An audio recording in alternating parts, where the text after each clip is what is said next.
Welcome back to the channel. I just can't seem to understand why people in the same gang want to start beef with each other when they know that they're at war.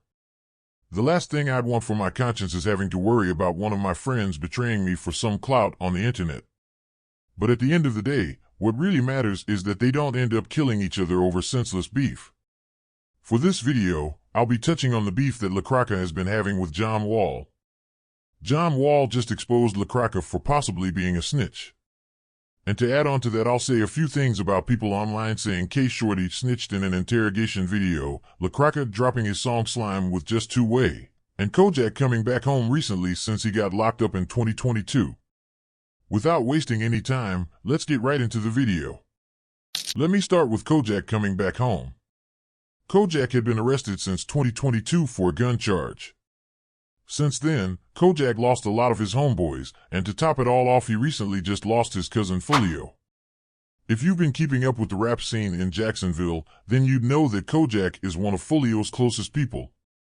Fulio shouted out Cojak in songs many times, and even did so in his last mixtape before he passed away.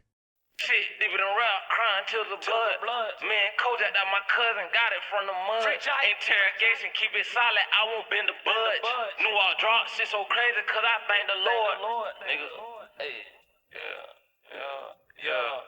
I'm sure most of you guys know him in his most famous song with Fulio called Beatbox that was dropped back in 2021 dissing some of the members from 1200. Since Cojak came back, he posted a few pictures on Instagram and went live just to update his fans that he's doing just fine. Nobody knows what he's planning to do since he came back home. One thing for sure though is that he's lost a lot of members since he got locked up. I'm sure his heart is broken just knowing that he lost his cousin Fulio and couldn't even attend his funeral because he was still in jail. The next thing I wanted to talk about was John Wall beefing with La Cracka. John Wall made a post on Instagram accusing La Cracka of being a snitch. I haven't personally seen any footage or paperwork proving that La Cracka really did snitch though. But for the fact that a person close to La Cracka such as John Wall confirms that La Cracka really did snitch, then I guess it's possibly true. He said La Cracka snitched on his brother.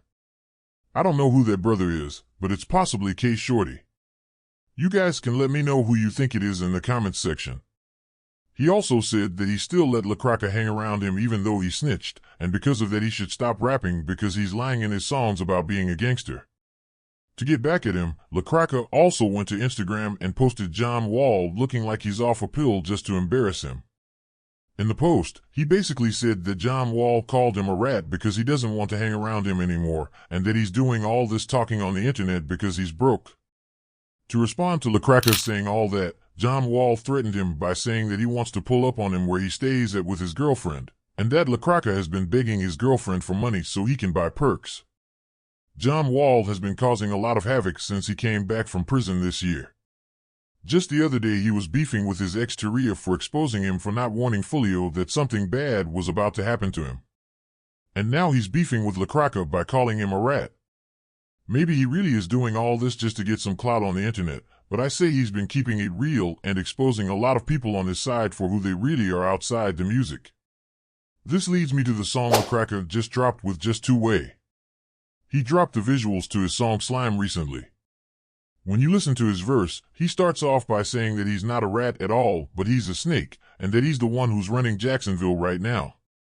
I ain't no rat, bitch, I'm a snake, he tryna play slime, make a wrestle with Jake. You know the real me, make niggas feel he jump out the V, pussy feel that cake. Feel like shit, but I drill by day. You ain't no killer nigga think he ate. Niggas ain't real no more, pussy boy, you know that you a hoe, I pay for your lace. Jacksonville my shit, niggas know not to try this. Can't merch it, I'm lying, niggas be bapping. Invincible on the net, Lord knows these niggas be dying. I make a hit and I don't gotta try, ain't no potato, boy you a fry. I'm a 2 way smoker on the fuck nigga right now, bitch, stop, put souls in the sky. That whole verse was just aimed at everyone that's been calling him a rat recently, including John Wall. I can't actually say he's a rat because I haven't seen real proof for it, but we'll see if it gets confirmed the more time goes by. La Cracka has been more consistent in dropping music since Fulio passed away. I think he has a lot of pressure on his shoulders to keep his gang on the map.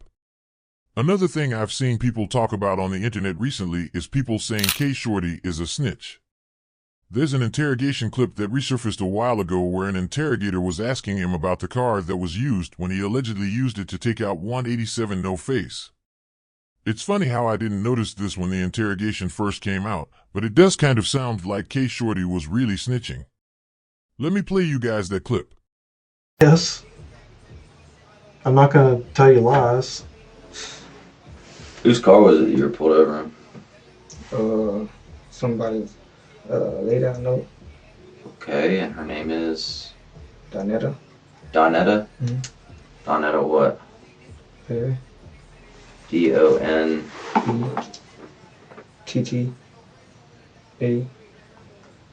P-E-R-R-Y? Yeah.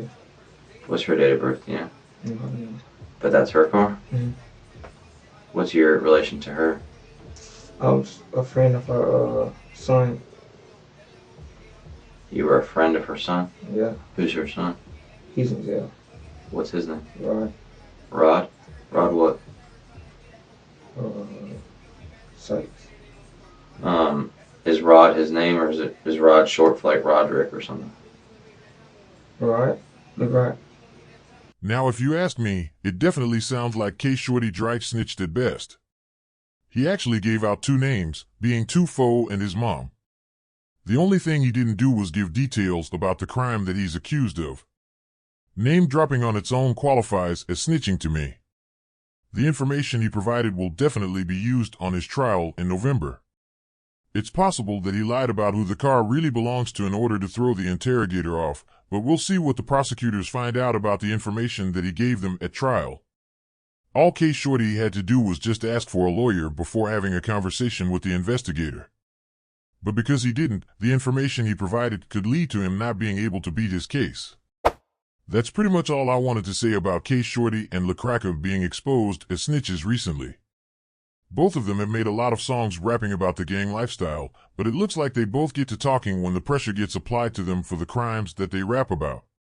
You can let me know what you think about everything that I said in the comments section. And remember that even though you can talk and act like you'll never snitch for the crimes that you commit if you're in the streets, if enough pressure is applied to you, then you'll definitely fold. La Cracka and Kshordy are clear proofs for that. I'll see you guys in the next video.